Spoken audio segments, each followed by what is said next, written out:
शुक्लाम्बरधरम् विष्णुम् शशिवर्णम् चतुर्भुजम्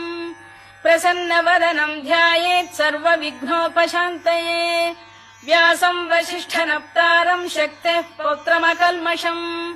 पराशरात्मजम् वन्दे शुकतातम् तपोनिधिम् व्यासाय विष्णुरूपाय व्यासरूपाय विष्णवे नमो वै ब्रह्मनिधये वासिष्ठाय नमो नमः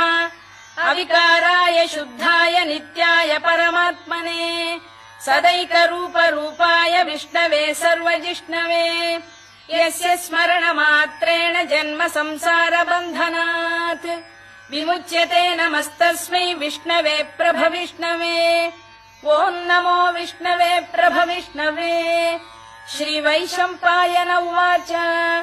श्रुत्वा धर्मानशेषेण पावनानि च सर्वशः युधिष्ठिरः